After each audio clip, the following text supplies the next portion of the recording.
There we go.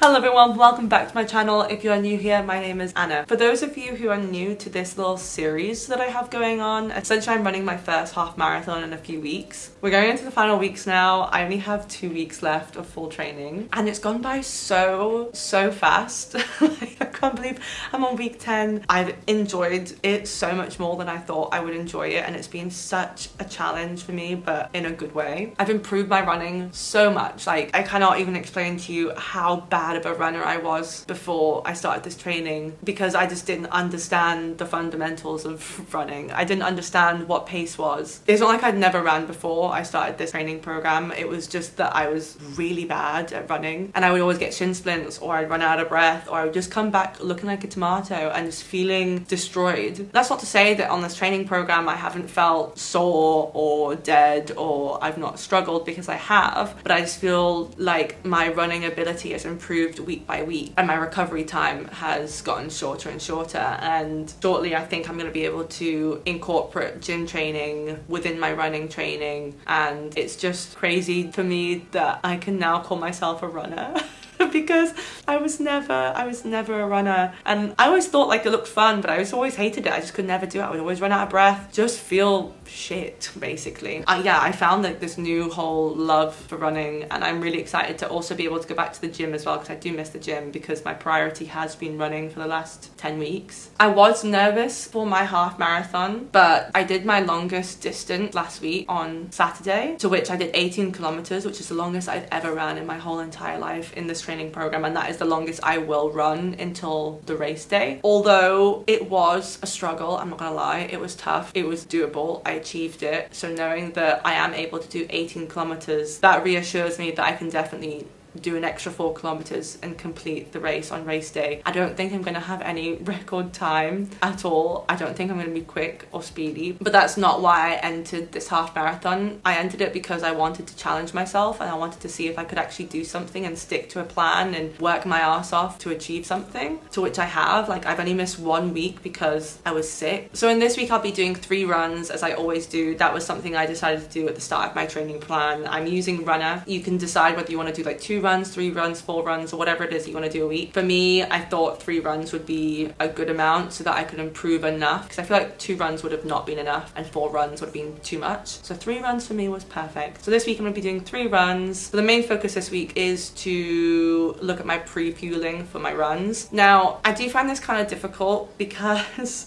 during the week when I run, I don't want to wake up at stupid o'clock. Like, I want to make sure I get enough sleep, but at the same time I do only have a short window because I have to go to work. It's trying to figure out that balance. Like, I mean, I'm not at work every single day. I work a hybrid model, but for the days that I do go to the office, I don't have enough time to get up, have breakfast, then wait an hour for that to digest and go for a run. But what I have tried and tested already is having a bagel with like some peanut butter or protein chocolate butter, which I bought, like banana on there. Within half an hour I can go for my run, and it seems to be fine. It seems to be pretty good, and I'll have like a little gel before I go as well. That seems to be working for me at the minute, so I think I'm just going to continue doing that. Basically concentrate on your pre-fueling so that when it comes to race day, you know what works, you know what doesn't work. You don't want to change anything when you're coming so close to race day. You want to have a tried and tested system and routine, and you want to know what you're wearing and what socks you're going to wear, what shoes you're going to wear, everything. You don't want to be trialing anything new on race day. That would be a big error. So tomorrow morning I have a 7.3 repeat interval run, which I kind of like. This one is a little bit long though. I have to do 3 reps of 1.6 kilometers at a 6:15 kilometer pace, which is quite fast for me. I would say I'm quite a slow runner. I normally range, like, my comfortable pace is like 7:20 to 7:40 is normally where my comfortable easy run pace is. I quite like the intervals because you can run, get it done, have 120 seconds walking rest, recoup, and then do it again. So I really like that. So that's tomorrow morning. I have an easy run, 7 kilometers on Thursday, and then 12-kilometer long run on Saturday. Also, I really want to show you guys my socks, which came in the order, and I know this sounds so pathetic, but like, I was so excited to order these socks, and I was humming and hawing about getting them for so long. So I was like, oh, they are kind of expensive, but they're super cute, and I really wanted some cute socks for race day. So the first pair are these ones, which says Lucky Socks, and on the back you've got some 4-leaf clovers. So I really like these ones. And then the other ones, one of them says like run, run, run, run, run. And then on the other one it says like bad day, good day, stressed, happy, inspired,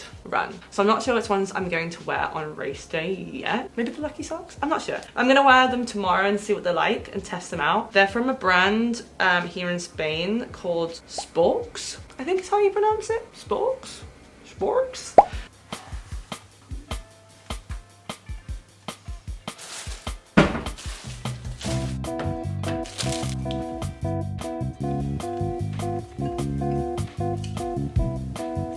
So this is them with my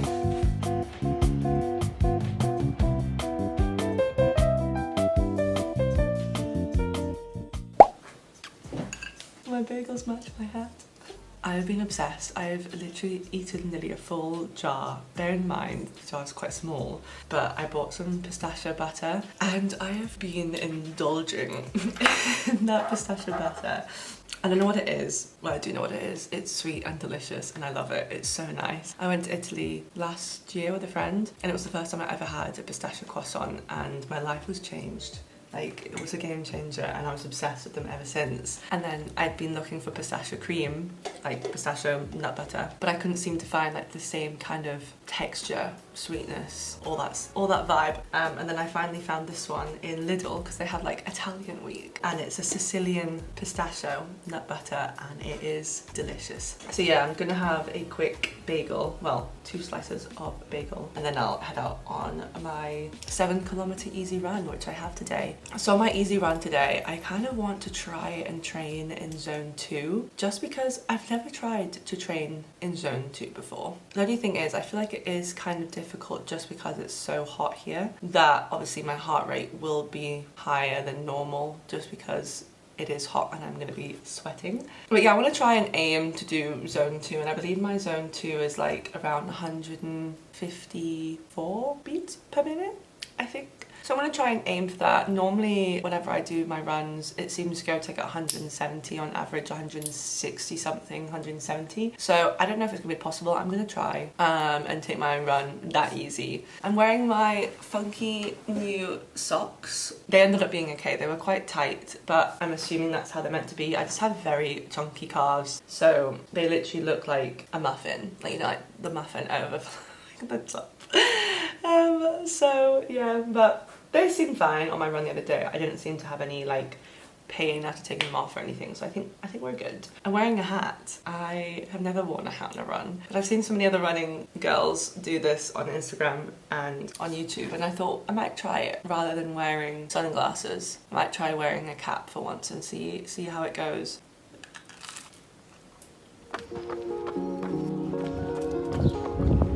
We're back from our easy run and I have to say it went really good. I'm really happy with how it went. It was the first time that I've ever actually tried to stay within a zone. Since learning about running and understanding my pace and everything, I found it a lot easier today to kind of stay in the zone. There was points when my heart rate was kind of going a little bit higher. I think the highest it got was like 164, but that was just because it was really hard to stay in the shade at some points of my run. Like, I was trying my best to, but the sun was getting quite high in the sky, so kind of hard to avoid at points. And I ran a new route today, which was really fun. I really enjoy running without a plan, so I just like seeing where my legs take me because I find it makes the run way more enjoyable. It goes a lot faster, keeps me like more stimulated, especially when doing an easy run. When you've got to take it slow, I find running an unplanned route is super fun and I really like it. Like, I just had a podcast on today. I was just plodding along, happy as Larry, like living my best life, trying to avoid the sun as much as possible. Yeah, it was really good. I'm interested to see if I'm able to improve my speed, but whilst staying in zone 2. That's probably going to be a goal of mine going forwards. I think my pace was like 7:40, but yeah, it took me 54 minutes. So I would like to try and take that down a notch, but very early doors. I've only been running for 10 weeks. Very happy with how that went, and that's run 2 completed of the week, and I have my final run on Saturday. So I have a 12-kilometer on Saturday, which to me now doesn't sound like that much, but it is a lot. But compared to the 18-kilometer run that I did last weekend, it sounds like nothing at all. So yeah, that's it. Done for the day. Happy. Good morning, it's Monday and I was meant to go and do my long run from last week this morning and I decided to stop. So, bit of a fail. Well, not a fail, but I'm just listening to my body because right now I have a massive stitch on my right side. I don't feel well rested. I don't have enough time. I need to go back anyway. So I was like worried about, oh my good Lord, they're so loud. I'm so sorry. I was like, I don't know if I'm gonna have enough time to even do the 12 kilometers, even though I woke up so early. Obviously 12 kilometers is a long distance. I was meant to run 12 kilometers on Saturday morning, but I woke up too late and it was quite hot and I was just not in the mood, like, because I feel like so exhausted when I run in the heat, like when it's humid and just like the sun comes out, it's horrible. And I was like, I'm just not in the mood for that at all. And then I was like, okay, I'll run on Sunday. Sunday came around, same thing happened. I woke up late and it was hot. The sun was like beating down and I was like, no, I don't want to do this. So my boyfriend was like, why don't you go tonight? And I'm not a nighttime runner. Like, I like to do my runs in the morning because I know myself. I will get too tired and I will come up with excuses and I won't go. I went out for a big lunch and then got home, was meant to run and was pretty tired, so I didn't run again and was like, oh, it's fine. Like, just putting it onto my future self, like, it's okay, you can run tomorrow. The best time is now. Like, I should have just gotten up on Saturday and ran it and just got on with it, but I didn't. And now I've done 3 kilometers this morning. I've got a stitch, I feel tired, I don't have time, and I am going to call it quits. I just wanted to kind of show you guys that it's okay. And I don't really think it's going to affect my half marathon time much anyway. I mean, I know I'm going to finish with like slow time because I'm a newbie runner. I'm new. This is my first ever half marathon. I've only just started running. Like, it doesn't have to be perfect. Also, I don't know why I keep getting stitches. I need to figure out why I keep getting stitches. I don't know if it's because I'm not stretching properly before my runs, or if it's because I'm not hydrated enough, because I didn't really drink that much water yesterday. So that could be something that's like tied over in today. I only had really like one massive meal yesterday, so again, didn't really, I mean, I ate a lot, but it was like one meal I ate a lot. It's not like I ate a lot through the whole entire day. There's so many things that affect your runs, and it's okay to have a bad day, and like, don't beat yourself up about it, basically, is what I'm saying. If you're watching this and you're a fellow runner, look at me with my bloody, got my glasses out, because I was like, I'm gonna be running in the sun at some point. I've got my bloody water. I haven't even drank any. So yeah, note to self, it's quite all right to stop running. And I want to have a lovely stroll home and have some sexy breakfast.